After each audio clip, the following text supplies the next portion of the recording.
At my father's retirement ceremony, Major General Sterling pointed directly at me in front of everyone and declared, "She is a relic, a ghost in a jacket that stinks of failure. She does not belong here." My sister, Amanda, just smirked and whispered, "How pathetic, still trying to play the hero?" They had no idea this ghost was about to make the traitors pay for what they did. My name is Major Vicky Frost. I'm 43 years old, and I was sitting in the back corner of the glittering ballroom at the Fort Myer Officers Club, a ghost at my own father's retirement ceremony. The room was suffocating, the cloying scent of polished mahogany and expensive perfume, a nauseating mix of prestige and denial, clung to the air. Through the grand floor-to-ceiling windows, the neat white rows of Arlington National Cemetery stood in silent judgment, a stark reminder of a world far removed from the polite clinking of champagne flutes around me. My hand, steady and calloused, tightened around a heavy-bottomed glass of Jim Beam, a soldier's bourbon, cheap and honest. It was my anchor in this sea of phonies. On the polished dais, my father, Major General Richard Sterling, stood like a living statue of self-satisfaction, his chest puffed out, his dress blues immaculate. He was the man of the hour, a titan of the Pentagon. To everyone else, he was a hero. To me, he was the architect of my ruin. My presence was a deliberate act of defiance. My old field jacket, still faintly smelling of cordite and Afghan dust, was a silent accusation against the sea of pristine uniforms. It was a piece of a past he had tried to bury. Across the room, my sister, Amanda Sterling Hayes, caught my eye. She was immaculate in a designer dress that probably cost more than my monthly pay. A smug, pitying smirk played on her lips, a look that said everything. "You don't belong here." She was right. I knew it, but I wasn't here to belong. I was here to bear witness. Then my father paused his speech. The self-congratulatory drone stopped, and a thick, expectant silence fell over the room. For a heart-stopping moment, I thought he might actually ignore me, that my silent protest would go unseen. But he did something worse. He used me. And sometimes his voice boomed, dripping with a false, authoritative gravitas that made my stomach clench. To move forward, we must leave the relics of the past behind. His gaze, cold and sharp as a bayonet, found me in my dark corner and pinned me to the wall. He pointed, not with his finger, but with his entire being. Like my daughter, Vicky. A collective, uncomfortable rustle went through the crowd. "A ghost," he continued, his voice devoid of any warmth, "in a jacket that stinks of failure. She does not belong here." A ripple of polite, cruel laughter followed. It was the sound of Washington, D.C. closing ranks.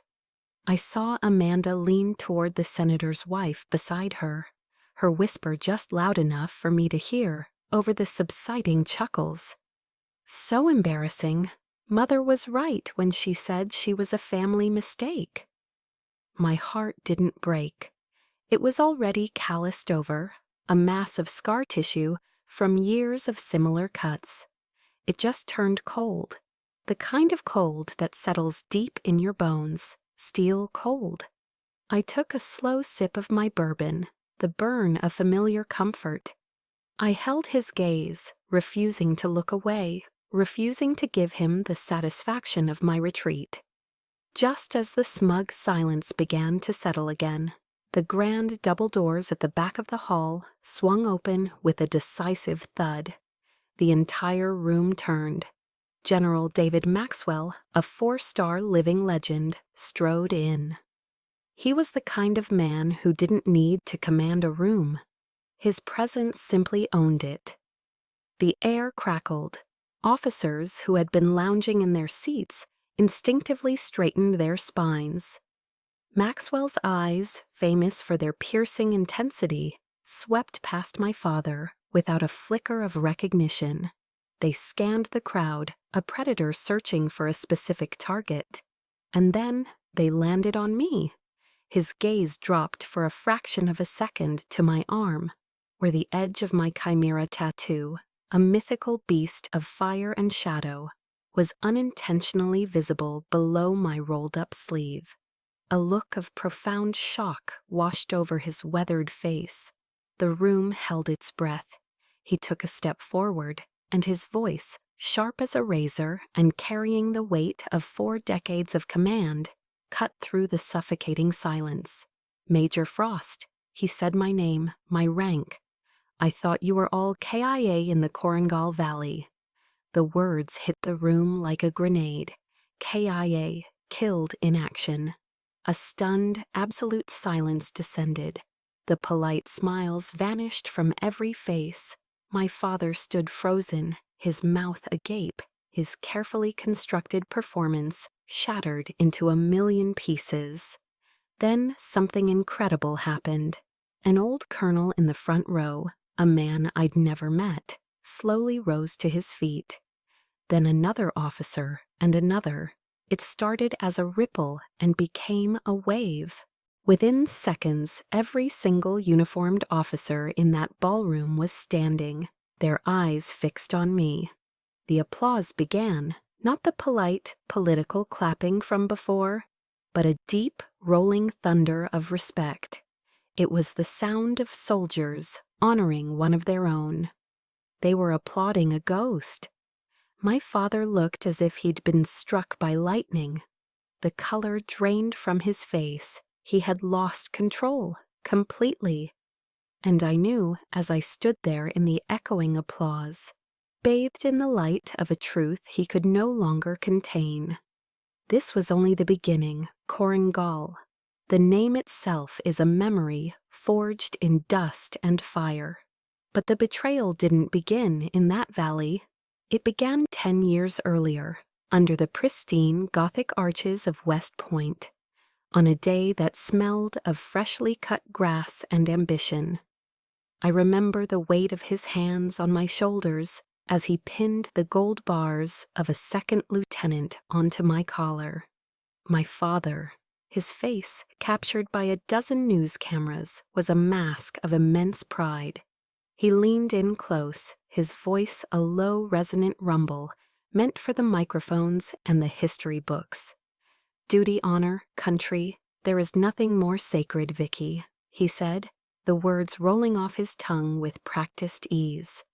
"And remember this above all else, a soldier never leaves a comrade behind." That sentence became my creed. It was the bedrock of my identity, the core of the officer I strove to be. I believed in those words. I believed in him. Looking back now, through the haze of smoke and deceit, I see that moment for what it was. It wasn't a lesson. It was a performance. He wasn't speaking to me, his daughter. He was speaking to the other generals, to the politicians, to the American public. I was just a prop in his grand play, the centerpiece of his perfect military family portrait. That promise, like his love, was never a gift. It was a tool, another instrument to be used in service of his career. A promise he would shatter with a single chilling command. The Korengal Valley was hell on earth, scraped out of the Hindu Kush Mountains, a desolate landscape of rock, dust, and ghosts. Operation Starburst was supposed to be a simple reconnaissance mission, high-value target, minimal resistance. That's what the intel said. The intel was a lie. We were inserted by Blackhawks at Ori 400 hours, the pre-dawn air cold and thin. The ambush came just hours later. It wasn't a skirmish. It was a perfectly orchestrated trap. The sky just exploded. The distinct thump whoosh of RPGs echoed off the canyon walls. A sound that rips the air and your courage apart. They rained down on us, tearing our formation to shreds.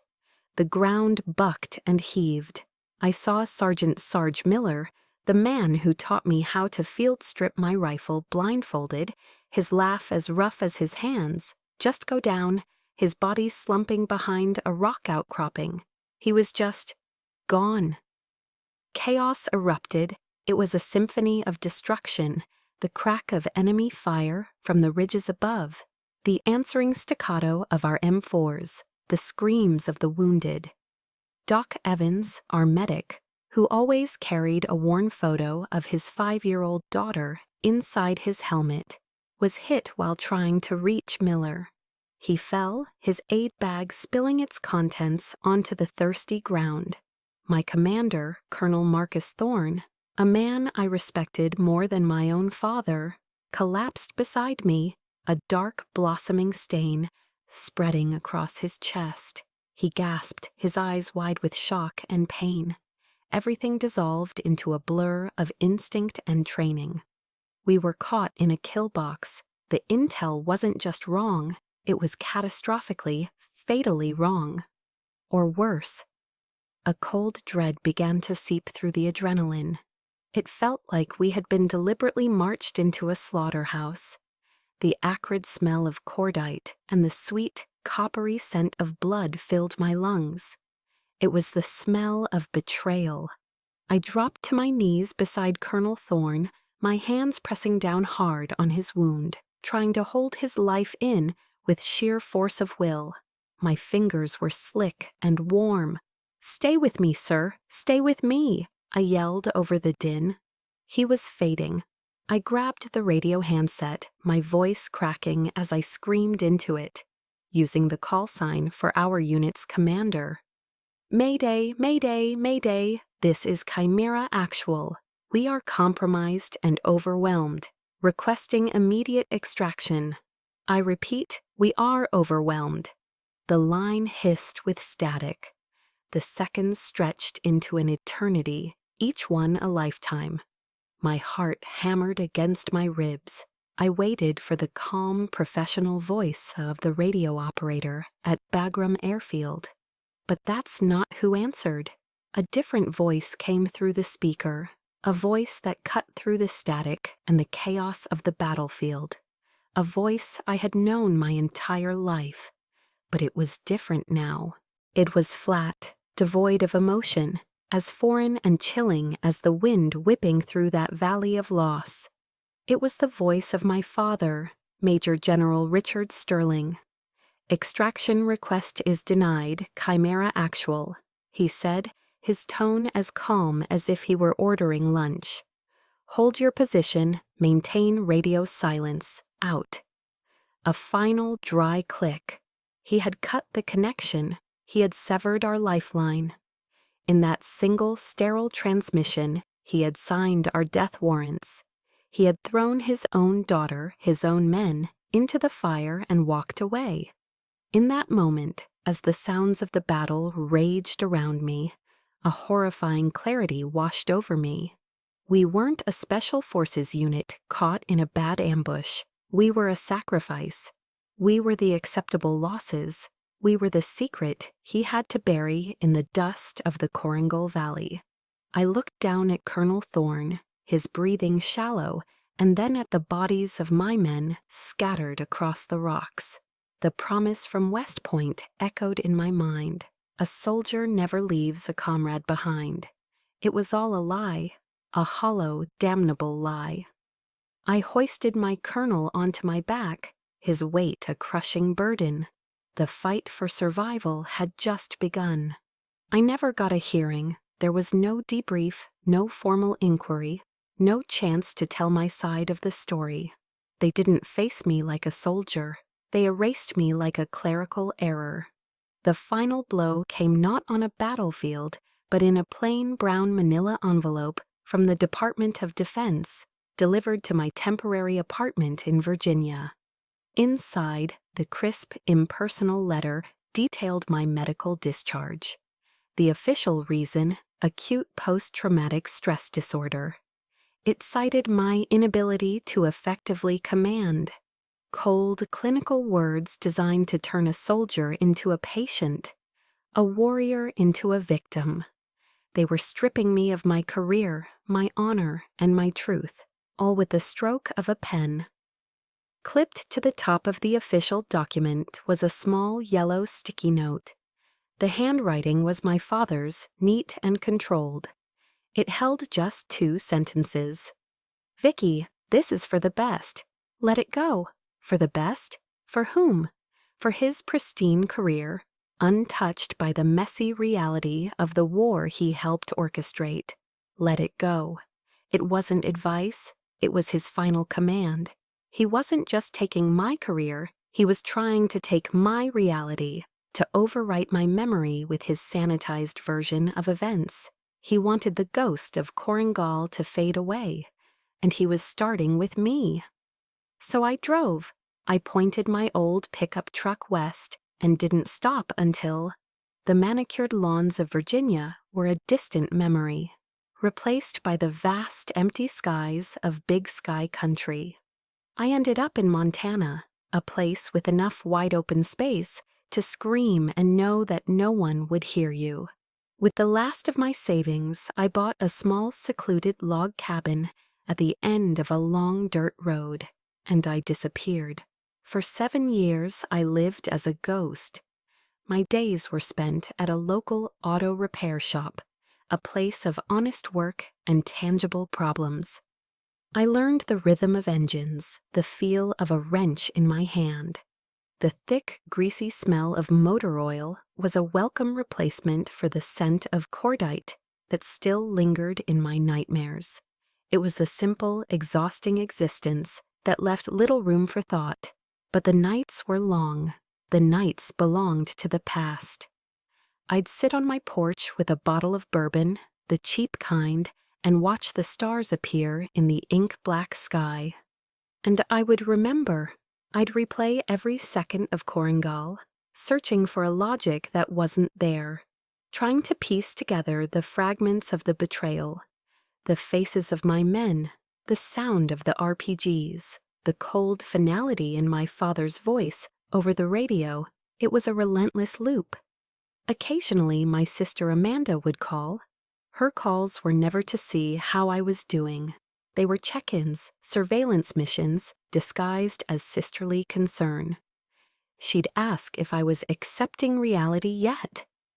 Her voice, dripping with false sympathy, would grate on my last nerve. "Vicky, Dad just wants what's best for you," she'd coo. "Don't make this any harder than it has to be." They didn't want me to heal. They wanted me to break. They wanted me to vanish into the silence they had created for me. And one brutal winter night, under the weight of a heavy snowfall and heavier memories, I almost did. The bourbon wasn't working anymore. The cold was seeping into my bones, a deep, soul-level chill that had nothing to do with the weather. I was close to the edge, closer than I had ever been, even in that valley of loss.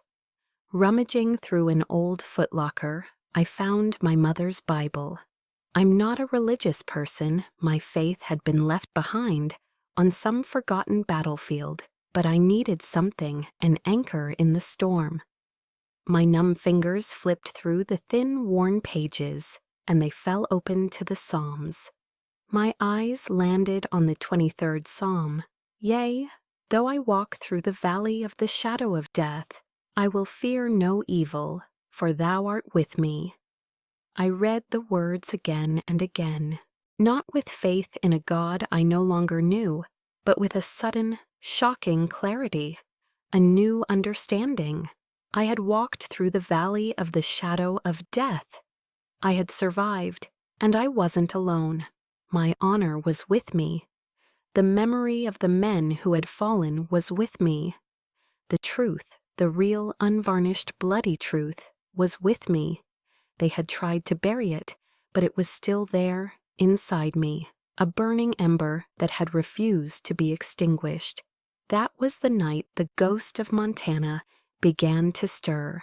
I poured the rest of the bourbon down the drain, the amber liquid disappearing into the white snow. The ritual was over.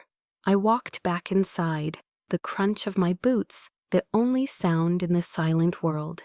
I sat down, not on the porch, but at the old desk in the corner of my cabin. I booted up my laptop, its screen a sudden slash of light in the darkness. A new mission had begun. My war was not over. It had just gone quiet. I started my investigation the only way I knew how, by going on the offensive. My fingers flew across the keyboard, old skills returning with surprising ease. My first target, the secure medical archives of the Landstuhl Regional Medical Center in Germany. I was no longer a ghost. I was a hunter. For nights that bled into weeks, my cabin in Montana was illuminated only by the cold blue glow of my laptop screen. The obsessive focus felt familiar, like being on a long-range patrol where the world shrinks to just the mission. The investigation became my entire world, a labyrinth of encrypted files and redacted reports. I slept in 2-hour increments, fueled by black coffee that tasted like ash and a cold, burning rage. Then, after countless dead ends, I found it, a single thread in a web of lies. The screen displayed a file from the Landstuhl Regional Medical Center. The patient was listed as a John Doe, admitted 5 days after Operation Starburst. There was no facial photo, no name, just a series of medical charts.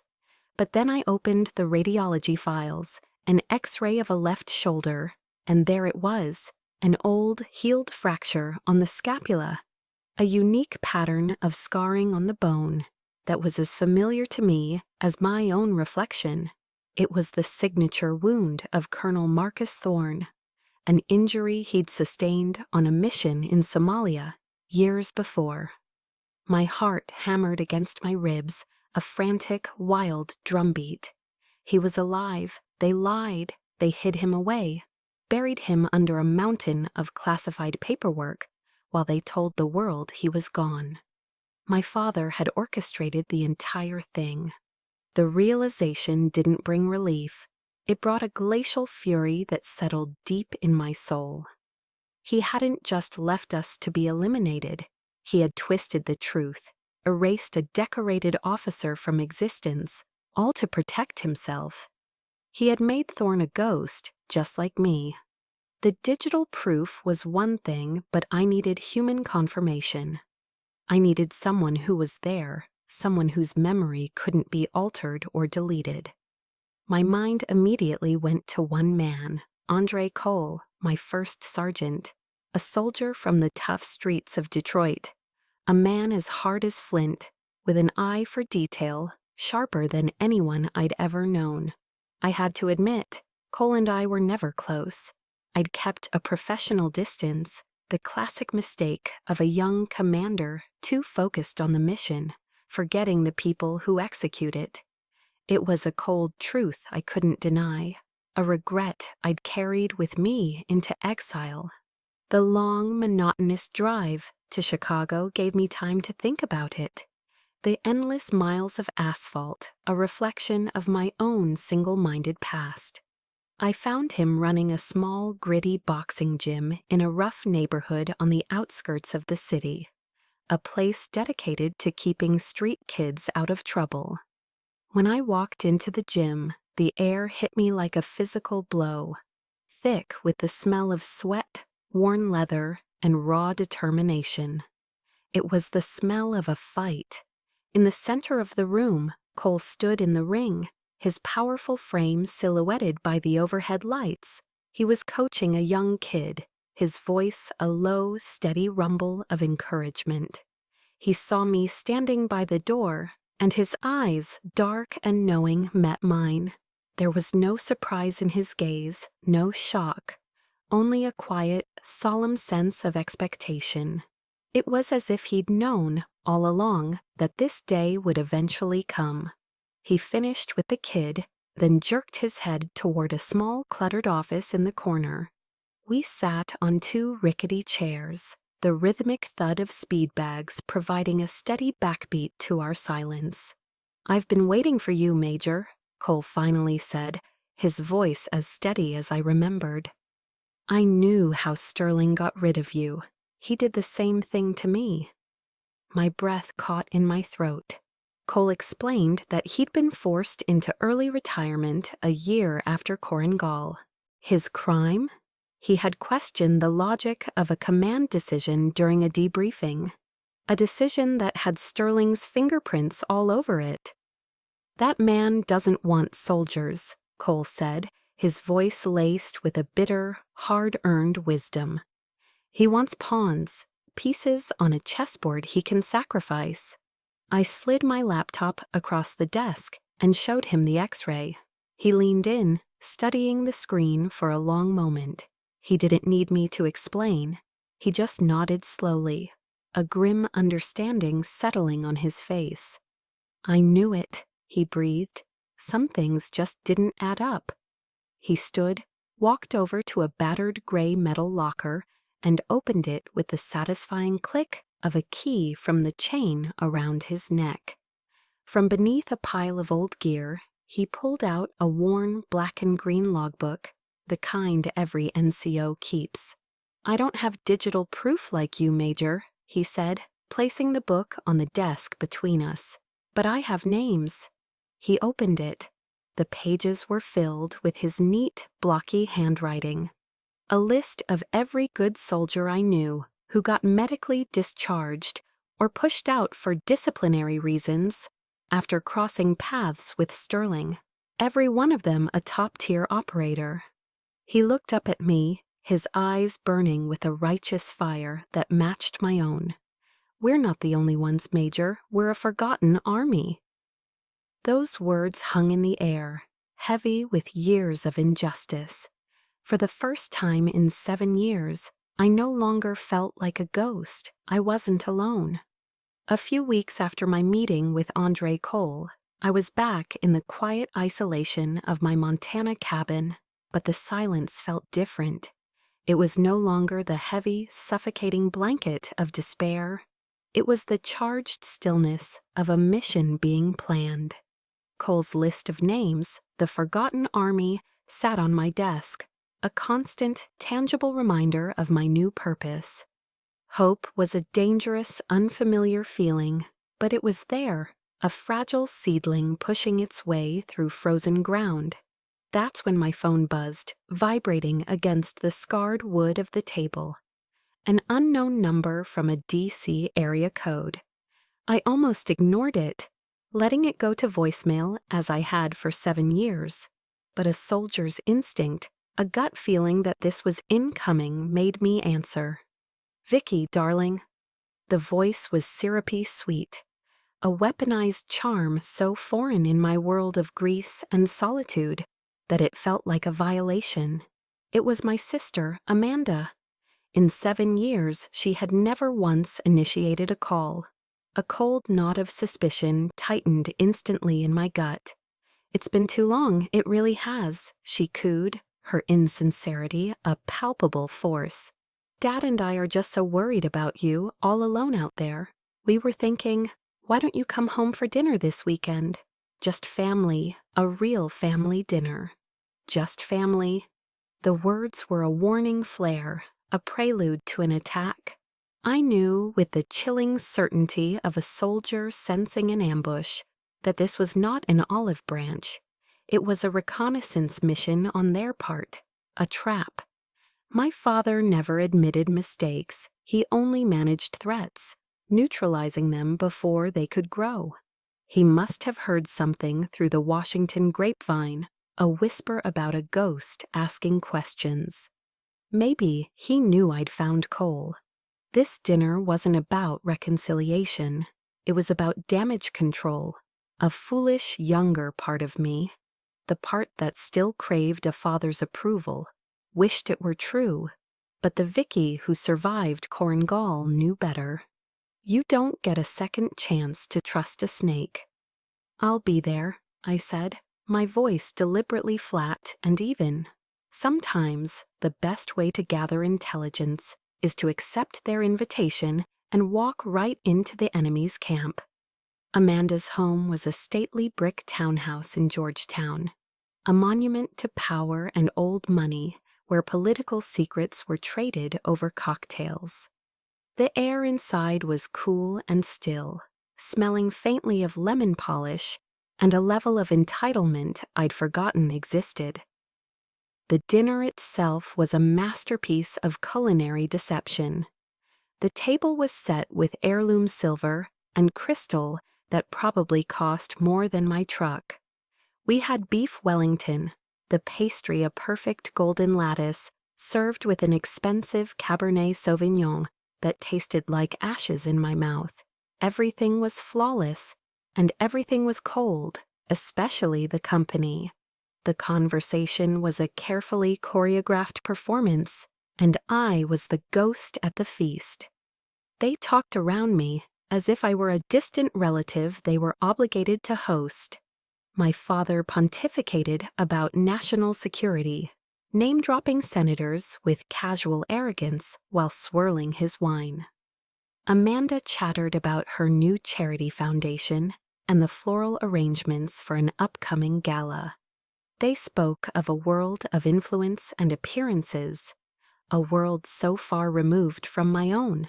They talked about everything except the 7 years of my life they had stolen, the men who had fallen, the truth they had buried. They were acting out a play about a happy, successful family, and I was the unwelcome, invisible witness. I played my part, offering non-committal grunts and short answers, my mind a tactical map, analyzing their every move. After the plates were cleared by a silent housekeeper, my father leaned back, steepling his fingers. The performance was over. The real meeting was about to begin. "Vicky," he started, his voice adopting a tone of paternal concern that was utterly fraudulent. "I know life in Montana must be difficult. It's no place for a woman of your talents. Amanda and I have been thinking, we're family, and family should take care of each other." His eyes, however, held no warmth. They were the cold, calculating eyes of a general assessing a problem on a map. I was the problem that needed to be neutralized. Amanda seamlessly picked up the cue, her voice smooth as silk. She slid a thick, leather-bound folder across the polished mahogany table. It landed in front of me with a soft, final thud, a sound of containment. "This is a trust fund, Vicky," she said, her smile never reaching her eyes. "It's substantial, enough for you to live comfortably for the rest of your life. No more greasy work at that garage." She gestured toward my father. "And Dad has already spoken to some friends. He can arrange a position for you, a senior security consultant role at a major defense corporation. A quiet desk job, a 6-figure salary, a chance to start over, to leave the past behind." She paused, letting the offer hang in the air, a glittering poisonous lure. Her smile widened, and in it I saw the face I knew all too well, the smug, satisfied face of a victor. "All you need to do," she continued, her voice dropping to a conspiratorial whisper, "is sign here. It's just a standard non-disclosure agreement. A formality, really. Just to protect the family's privacy, of course." There it was, the poison pill wrapped in gold leaf. They didn't want to heal the wounds. They wanted to gag me. They wanted to buy my silence, my truth, my honor. They had put a price tag on it. As she spoke, the names flashed in my mind like dog tags glinting in the sun. Thorne, Miller, Evans.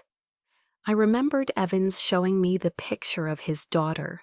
They wanted me to sign a paper that would betray his memory, that would bury them all over again, this time under a pile of blood money. The quiet, simmering anger that had been my constant companion for 7 years was no longer simmering. A volcanic heat rose in my chest, the blood pounded in my ears, the cold steel in my heart was heating up, glowing red-hot, ready to be forged into a weapon. I stared at the leather-bound folder, this bribe dressed up as salvation. A thick, oppressive silence filled the room, heavy with the weight of their expectations. Then I looked at their faces, my father's rigid and smugly confident, my sister's a mask of pity so condescending it was a weapon in itself. A sound escaped my lips, startling them.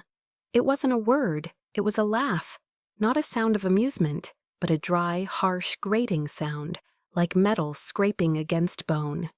"My honor is not for sale," I said, my voice dangerously calm, each word a carefully placed stone.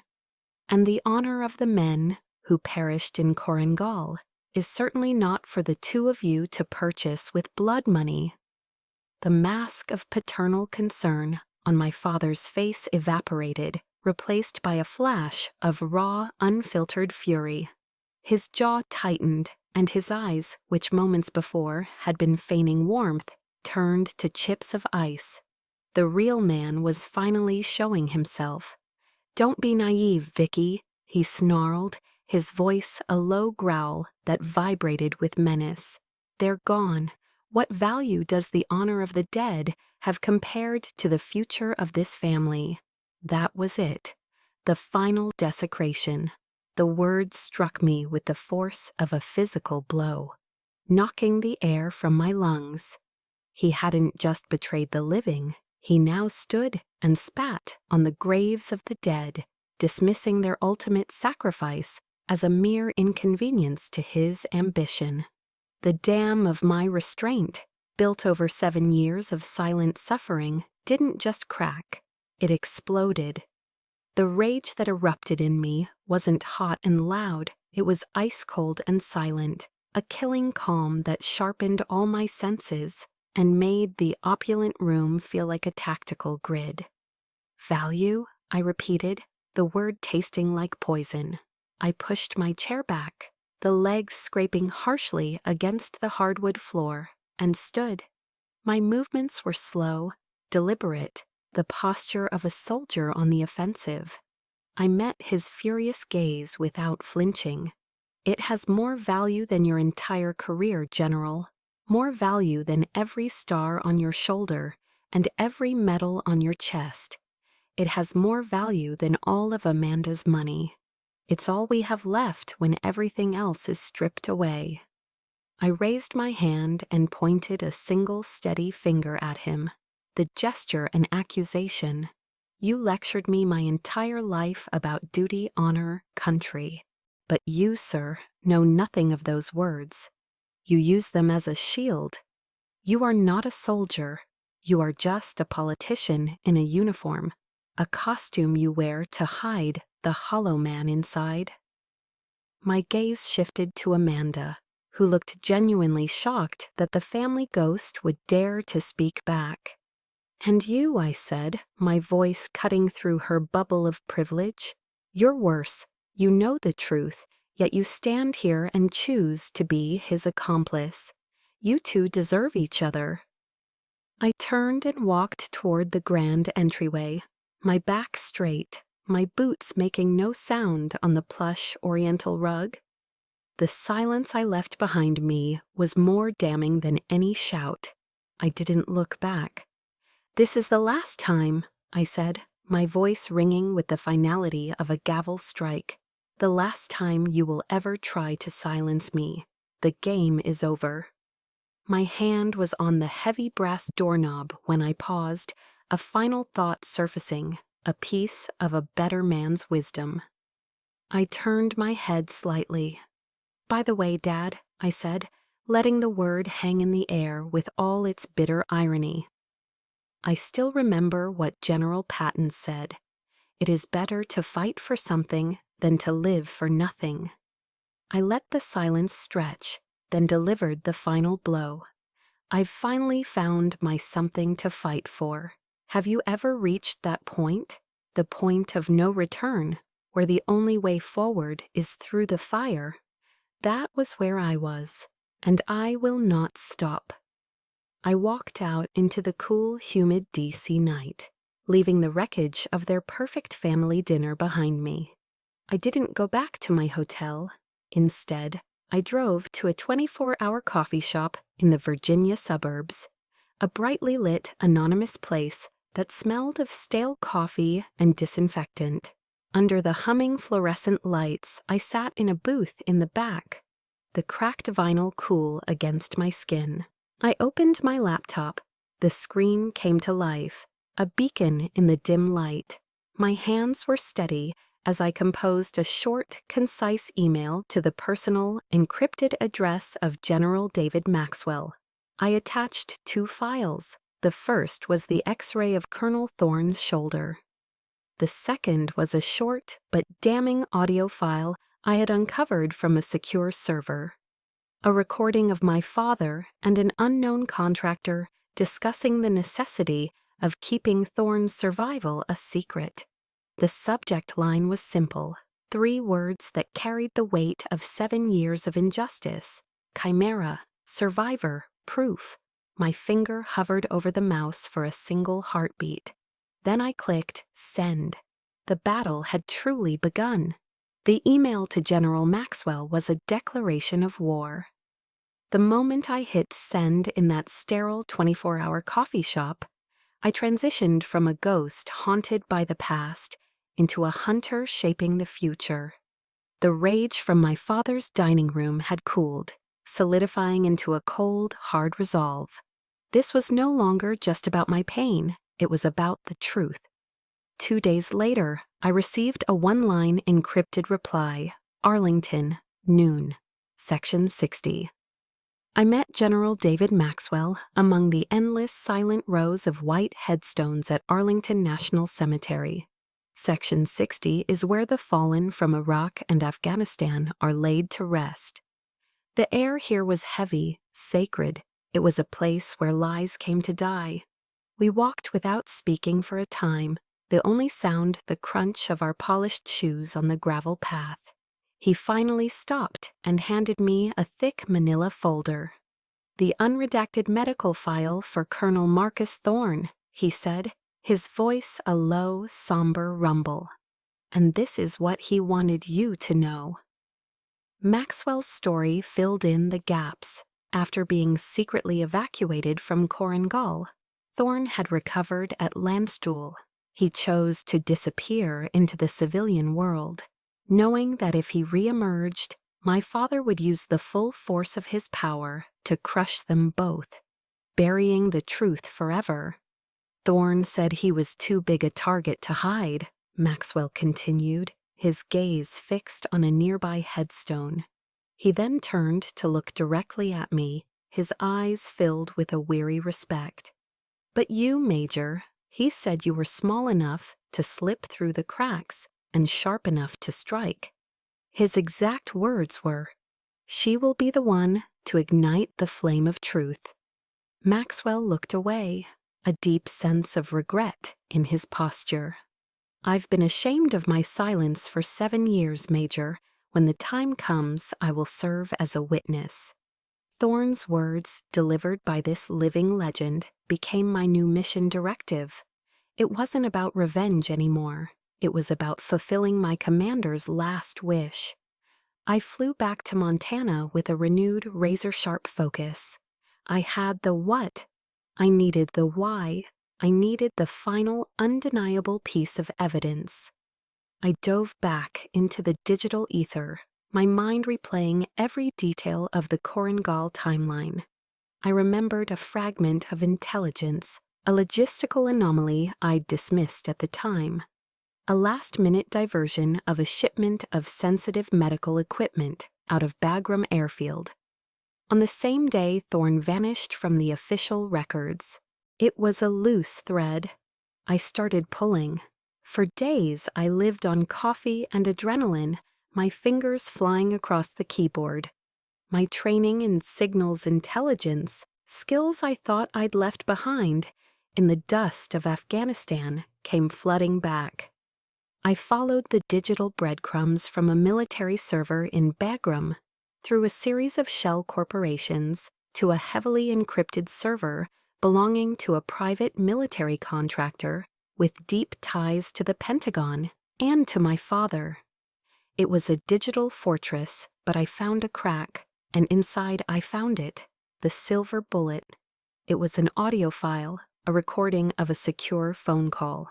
I heard my father's voice, calm and controlled. The other voice was unfamiliar, a civilian. "If she finds out Thorne is alive, she'll start digging," my father said.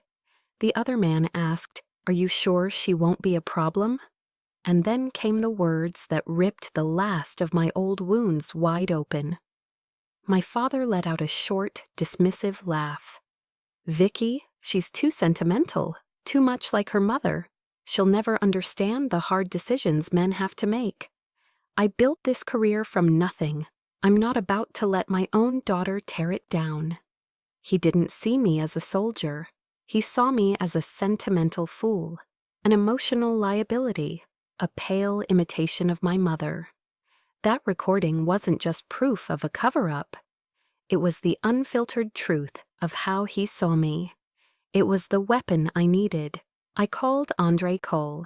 He was on a plane from Chicago the next day. He brought with him a man he trusted implicitly, a retired JAG Corps lawyer named Marcus Bilal, a man with a reputation for taking on the Pentagon and winning. For 72 straight hours, the three of us worked out of the basement of my cabin, which we turned into a war room. We were a formidable team, the hunter, the soldier, and the lawyer. We assembled the evidence into pristine, undeniable packages.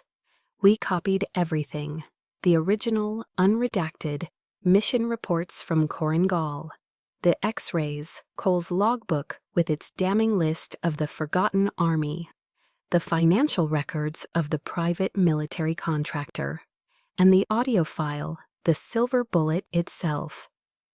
We wrote a detailed analysis of my father's forged signature on dozens of medical discharge orders.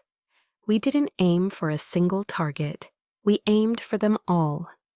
Using encrypted channels, we sent the anonymous packages to the top investigative reporters at the Washington Post. We sent them to key congressional aides on the Senate Armed Services Committee. We sent them to a military justice watchdog group known for protecting whistleblowers. I wasn't looking for a duel. I was starting a firestorm. We had planted the seeds of truth in the most fertile ground in Washington, D.C. Now all we had to do was wait for them to grow. The hearing room in the Pentagon was a theater of cold, imposing power. It was a place designed to intimidate, with its dark mahogany paneling, soaring ceilings, and the suffocating weight of the American military machine pressing in from all sides. The air itself seemed to hum with decades of secrets and grave decisions. But as I sat at the witness table, I felt no intimidation. I felt a clarity I hadn't known in years, a soldier's focus before a battle. I wore my service dress blues, the uniform crisp and perfectly pressed, my medals polished to a high gleam. They weren't just decorations, they were my armor, each one a testament to a part of my life they had tried to erase, a life lived in service, a life of honor. I was not here as a victim seeking pity. I was here as Major Vicky Frost, an officer of the United States Army, to report a crime against that very honor. Across the room, at the respondent's table, sat my father. He was a statue carved from granite and denial, his face an unreadable mask of stoicism. Beside him, acting as his counsel, was Amanda. She was the picture of predatory competence in a severe, expensive power suit, her legal pads arranged with geometric precision. She was no longer my sister, she was the enemy's frontline defense. In the gallery behind me, I could feel the steady, reassuring presence of General David Maxwell. He was my silent witness, his 4 stars a powerful counterweight to the 2 on my father's shoulders. A quiet promise that the truth would have its champion. At the head of the room, Senator John Reed, the chairman of the Senate Armed Services Committee, a man known for his sharp intellect and low tolerance for deceit gavelled the session to order. The room fell into a profound silence. "Major Frost," the senator began, his voice grave and resonant. "This committee has received a series of very serious and frankly disturbing allegations. The floor is yours." I took a deep, steadying breath, the air tasting of floor wax and history. The final act had begun. "Thank you, Mr. Chairman," I said, my voice clear and even, carrying across the cavernous room without a tremor. I stood and walked the committee through the events of Operation Starburst, my presentation calm, clinical, and methodical. I laid out the facts like pieces on a chessboard. I presented the original mission briefing, highlighting the faulty intelligence that sent us into the kill box. I showed them the flight path analysis of the logistics transport that had secretly evacuated a John Doe from Bagram. I displayed the X-ray of Colonel Thorne's shoulder, its unique scarring undeniable, a ghost made real on the screen for all to see. Amanda was on her feet constantly, a blur of practiced objections. "Objection, Mr. Chairman, the witness is engaging in speculation. Objection, this is hearsay." Her voice was sharp, desperate to poke holes in a narrative that was becoming increasingly solid and damning. "My client, Major General Sterling," she declared, her voice ringing with false sincerity, "acted at all times in the best interests of his country and his command."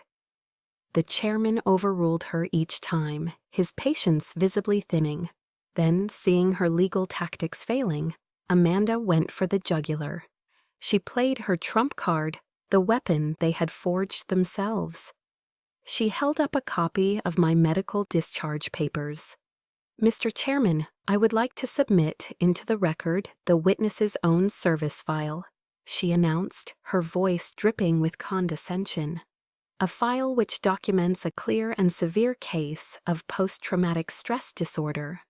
This is the testimony of an unstable soldier, a woman with unreliable trauma-induced memories." The room grew colder. She was using their lie to invalidate my truth. For a second, the humiliation of that diagnosis burned hot in my chest again. I took a breath, held her venomous gaze, and prepared my counterattack.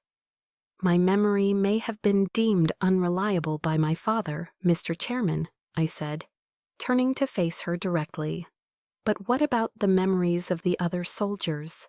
I nodded to my counsel, Mr. Bilal. On the large screen behind the committee, a document appeared. It was Andre Cole's list. The Forgotten Army. More than 20 names, each one a decorated soldier, an exemplary warrior.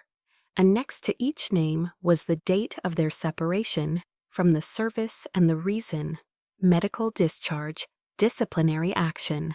Every single discharge order was signed by one man, Major General Richard Sterling. A wave of shock rippled through the room. The reporters in the gallery began scribbling furiously, the sound like a sudden downpour. This was no longer one woman's story. It was a pattern, a systematic purge.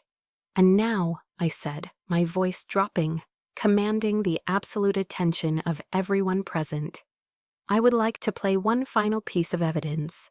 The audio file began. The sound of my father's voice, calm, calculating, and utterly damning, filled the silent room. "If she finds out Thorne is alive, she'll start digging." Then the other man's question. And finally, my father's contemptuous laugh, a sound that echoed the cruelty I'd heard my entire life. "She's too sentimental, too much like her mother. She'll never understand the hard decisions. I built this career. I'm not about to let my own daughter tear it down." The recording ended. The silence that followed was absolute, a crushing physical weight. Amanda's face was ashen. Her carefully constructed defense had been obliterated. There was nothing left for her to say. Every eye in the room, including the television cameras broadcasting the hearing live across the nation, turned to Major General Richard Sterling. He didn't move. He sat perfectly still, staring into the middle distance, his face a blank canvas. The titan of the Pentagon, the master strategist, had been outmaneuvered. He was defeated. Then, in the profound silence, he did something more eloquent than any confession. He slowly reached into the breast pocket of his immaculate uniform and withdrew a black Mont Blanc fountain pen, a symbol of his power and prestige. With a steady hand, he unscrewed the heavy gold cap. He leaned forward, and he drew a single thick black line through his own name on the brass nameplate that sat before him. Major General Richard Sterling. It was a deliberate act of self-erasure, a surrender. In that one silent motion, he had single-handedly destroyed the legacy he had sacrificed everything and everyone to build. The aftermath of the hearing was not a victory parade. It was a media firestorm. The story exploded across every news network, the name Sterling becoming synonymous with disgrace. My father, the titan of the Pentagon, quietly submitted his resignation. The official investigation widened, pulling more names and more secrets out of the shadows. The machine of justice, once I had given it a push, began to grind forward on its own. But I felt no triumph. In the quiet of my Montana cabin, with the vast, indifferent mountains as my only witnesses, the adrenaline of the fight drained away, leaving a profound emptiness in its wake. The war was over, but the silence of the battlefield was deafening. I had won, but what had I lost?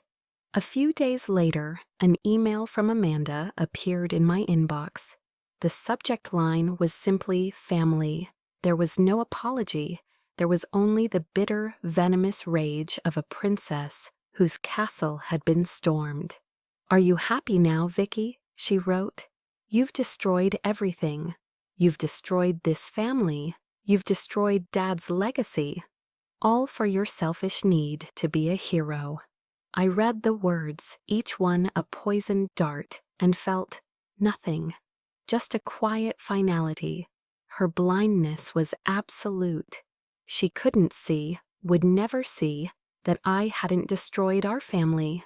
I had simply held a light up to the rot that had been festering in the dark for decades. Our family had been a casualty of my father's ambition long before I ever stepped into that hearing room. I was just the one who pulled the sheet off the corpse. I hit delete without a second thought. There was nothing left to say. A week later, a small, unassuming package arrived. A simple brown cardboard box with no return address, postmarked from a town in rural Virginia I didn't recognize. My instincts on high alert, I took it to my workshop, carefully slicing it open. Inside, nestled in bubble wrap, was a single old faded photograph. It was a picture of two young men in desert camouflage, their arms slung around each other's shoulders, grinning under a harsh foreign sun. One was a young Richard Sterling, full of confidence and promise. The other was a young Marcus Thorne. They were friends once, brothers in arms, before ambition had poisoned everything. My hands trembled slightly as I turned the photograph over. On the back, there was a short sentence, written in my father's familiar script, though the letters were shaky, unsteady. He chose the wrong man that day, but not this time. It wasn't an apology. The words "I'm sorry" were not in his vocabulary, but it was something else. It was an admission, a concession, acknowledgement that he had been wrong, and that I had been right. It was a signal from a distant, broken man, and it was all I needed. I didn't need his love or his remorse anymore. I just needed the truth to be acknowledged. I found an old wooden box where I kept my military mementos, my dog tags, a few challenge coins, the patch from my Chimera unit. I gently placed the photograph inside, alongside the ghosts of my past. As I closed the lid, I felt a chapter of my life click shut with it. I don't hate my father. I don't hate Amanda. Hate is a fire that consumes the person who carries it. And I had spent too long burning. I simply have no place for them in my life anymore. Forgiveness, I've come to realize, isn't about absolving them of their sins. It's not about inviting them back into my home for Thanksgiving dinner. Forgiveness is accepting that they are who they are, defined by the choices they made. And I am who I am, defined by mine. Forgiveness is the act of setting my own heart free from the corrosive burden of resentment. It is not for them because they don't deserve it. It is for me because I do. I fought my war. I reclaimed my truth. Now it was time to live. The quiet that followed the storm was different. It wasn't the empty silence of loneliness, but the peaceful stillness of a dawn breaking over a hard-won battlefield. The ghosts of Korengal had finally been laid to rest. My war was over. I sold the small log cabin, the fortress of my 7-year exile. With that money, and with some generous, anonymous support from a few benefactors, one of whom I suspected was General Maxwell, I bought a sprawling tract of land in a remote Montana valley, cradled by the rugged peaks of the Rockies. There I founded the Aegis Training Group. The name was deliberate. Aegis, the mythical shield of protection. Aegis wasn't a gym or a boot camp. It was a sanctuary, a place for the soldiers the system had forgotten, the men and women who had been discarded and labeled as broken or unstable. We didn't just teach them survival skills or tactical maneuvers, though we did that too. We taught them how to find their own value again, how to rebuild the honor that had been stripped from them. Andre Cole moved out from Chicago, his gruff wisdom and unshakable integrity making him the perfect head trainer. Together, we started to rebuild shattered lives, not with pity, but with respect, a shared understanding, and a new mission. We were forging a new kind of army, one built on healing. A few months after we opened, as the aspens in the valley were beginning to turn a brilliant gold, a dusty old pickup truck rumbled up our long driveway. A young woman, no older than 18, stepped out. She had a nervous energy about her, but her eyes were a perfect, startling reflection of a man I once knew. "Are you Major Frost?" she asked, her voice a little shaky. "I am," I said, my heart giving a sudden, painful lurch. "I'm Sarah," she said. "Sarah Thorne?" The world seemed to stop for a beat. She was the image of her father. She held out a small sealed envelope. My hands trembled as I took it. Inside, I found the dog tags of Colonel Marcus Thorne, still intact, cool against my skin. "My dad, he told me to come here," Sarah said, her voice thick with emotion. "He said if I ever wanted to learn what real courage looks like, I should come find you." She looked up at me, and in her eyes I saw not just grief, but a flicker of hope. "He also asked me to tell you something. He said he misses you." The tears I had held back for 7 years, through the loneliness, the rage, and the fight, finally fell. They weren't tears of sadness, but of gratitude, of a circle finally being closed. That evening, I sat before the crackling fire in the main lodge of Aegis, Thorne's dog tags cool and heavy in my hand. I finally understood. A legacy isn't your name carved onto a marble monument in Washington. My father had chased that kind of immortality, and it had turned to dust. A true legacy is the memory you leave in the hearts of those you fought alongside. It's the flame of hope you pass on to the next generation. It's the quiet impact you have on another person's life. I opened my laptop. The blank white screen glowed in the firelight. And I began to write. I wrote my story, the story of Chimera, of Thorn, of Cole, of Miller and Evans, of all the forgotten soldiers whose names had been erased. My final message wasn't for the powerful men in the Pentagon. It was for the soldiers still living in the shadows, the ones who had been told they were broken. "Write your name in ink," I typed. "Write it not to prove them wrong, but so that you are never forgotten. Let them read what they tried to erase. Let them see the truth you kept alive." I started writing that night, not just for my fallen comrades, but for myself. My story is now written in ink, a permanent record of the truth. But as I write, I know I'm not the only one. Perhaps my journey reminds you of your own. A time you felt overlooked, a battle you had to fight alone, a truth that deserved to be heard. That is why the Chosen Revenge Library exists. It is a sanctuary for stories of resilience, just like this one. If you believe one voice can make a difference, subscribe and follow our channel. Share your own thoughts in the comments below, because your story matters too.